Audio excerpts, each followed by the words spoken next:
Hello ಸ್ನೇಹಿತರೆ, ನೀವು ಕೂಡ ಒಂದು ಯೂಟ್ಯೂಬ್ ಚಾನಲ್ ಅನ್ನು ಕ್ರಿಯೇಟ್ ಮಾಡಿದ್ದೀರಾ ಅಥವಾ ಕ್ರಿಯೇಟ್ ಮಾಡ್ಬೇಕಂತ ಅನ್ಕೊಂಡಿದ್ದೀರಾ? ಸೊ ಈ ವಿಡಿಯೋ ನಿಮಗಾಗಿ ಕೊನೆಯವರೆಗೂ ತಪ್ಪದೆ ನೋಡಿ. ಹೊಸ ಯೂಟ್ಯೂಬರ್ಸ್ ಗಳು ಮಾಡುವ ಪ್ರಮುಖವಾದ 5 ಅತಿ ದೊಡ್ಡ ತಪ್ಪುಗಳು. ಅದರಲ್ಲಿ ಮೊದಲನೇದು ತಪ್ಪಾದ ನೀಶ್ ಆಯ್ಕೆ ಮಾಡುವುದು. ಫಾರ್ ಎಕ್ಸಾಂಪಲ್, ನಾವು ಒಂದು ಕುಕಿಂಗ್ ಚಾನಲ್ ಅನ್ನು ಆರಂಭಿಸಿದ್ದೇವೆ ಅನ್ಕೊಳ್ಳೋಣ.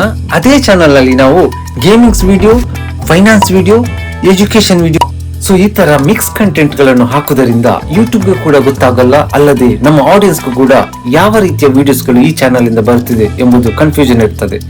ಸೊ ಯಾವಾಗಲೂ ಕೂಡ ಒಂದೇ ನೀಶ್ ಅನ್ನು ಸೆಲೆಕ್ಟ್ ಮಾಡಿ. ಇನ್ನು ಎರಡನೇ ದೊಡ್ಡ ತಪ್ಪು ಅದೇನೆಂದರೆ ಪರ್ಫೆಕ್ಟ್ ಆಗುವವರೆಗೂ ಕಾಯುವುದು.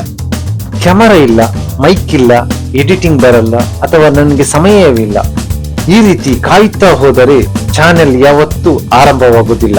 ನೆನಪಿರಲಿ, ಮೊದಲ ವಿಡಿಯೋ ಪರ್ಫೆಕ್ಟ್ ಆಗಬೇಕಿಲ್ಲ, ಮೊದಲ ವಿಡಿಯೋ ಪಬ್ಲಿಷ್ ಆಗಬೇಕಷ್ಟೇ.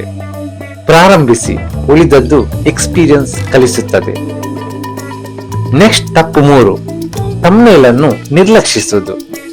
ಥಂಬ್ನೇಲ್ ಚೆನ್ನಾಗಿಲ್ಲ ಅಂದ್ರೆ ಒಳ್ಳೆಯ ವಿಡಿಯೋ ಕೂಡ ಕ್ಲಿಕ್ ಆಗುದಿಲ್ಲ.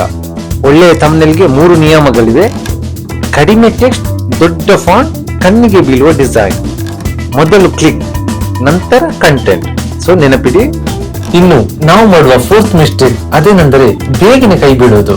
ಸುಮಾರು ಒಂದು 10-15 ವಿಡಿಯೋಗಳನ್ನು ಹಾಕಿ ಇನ್ನು ನನಗೆ ಸಬ್ಸ್ಕ್ರೈಬರ್ ಕೂಡ ಆಗೋದಿಲ್ಲ, ಅಂದ್ರೆ ವ್ಯೂಸ್ ಕೂಡ ಬರ್ತಾ ಇಲ್ಲ, ಸೊ ವಿಡಿಯೋ ಮಾಡೋದು ವೇಸ್ಟ್, ಇದು ನೆಗೆಟಿವಿಟಿ ಮೆಂಟಾಲಿಟಿ ಬರ್ತದೆ. ಆದ್ದರಿಂದ ನಾವು ಒಂದು ಯೋಚನೆ ಮಾಡಬೇಕು, ನಾವು ಒಂದೊಂದು ವಿಡಿಯೋ ಮಾಡಿದಷ್ಟು ನಮ್ಗೆ ಎಕ್ಸ್ಪೀರಿಯನ್ಸ್ ಜಾಸ್ತಿ ಆಗ್ತಾ ಹೋಗ್ತದೆ. ನಾವು ಮಾಡುವ 5ನೇ ತಪ್ಪು ಯೂಟ್ಯೂಬ್ SEO ಕಡೆ ಗಮನ ಕೊಡದೇ ಇರೋದು. SEO ಅಂದ್ರೆ ವಿಡಿಯೋವನ್ನು ಜನರು ಸರ್ಚ್ ಮಾಡಿದಾಗ ಅವರಿಗೆ ತೋರಿಸುವಲ್ಲಿ ಸಹಾಯ ಮಾಡುವ ವಿಧಾನ.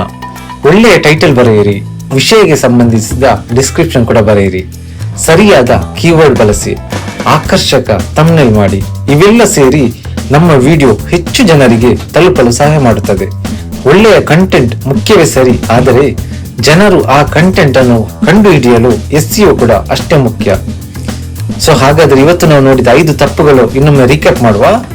ತಪ್ಪಾದ ನೀಶ್ ಆಯ್ಕೆ ಮಾಡುವುದು, ಎರಡನೇದು ಪರ್ಫೆಕ್ಟ್ ಆಗುವವರೆಗೂ ಕಾಯುವುದು, ಥರ್ಡ್ ಒನ್ ಥಂಬ್ನೇಲ್ ಅನ್ನು ನಿರ್ಲಕ್ಷ್ಯ ಮಾಡುವುದು, ಮತ್ತು 4th ಒನ್ ಬೇಗ ಕೈ ಬಿಡುವುದು, 5ನೇದು ಯೂಟ್ಯೂಬ್ SEO ಕಡೆ ಗಮನ ಕೊಡದೇ ಇರುವುದು. ಸೊ ನೆಕ್ಸ್ಟ್ ವಿಡಿಯೋದಲ್ಲಿ ಯೂಟ್ಯೂಬ್ ನ ಇನ್ನೊಂದು ಯಾವ್ದಾದ್ರು ಒಂದು ಟಾಪಿಕ್ ಬಗ್ಗೆ ವಿಡಿಯೋ ಮಾಡುವ.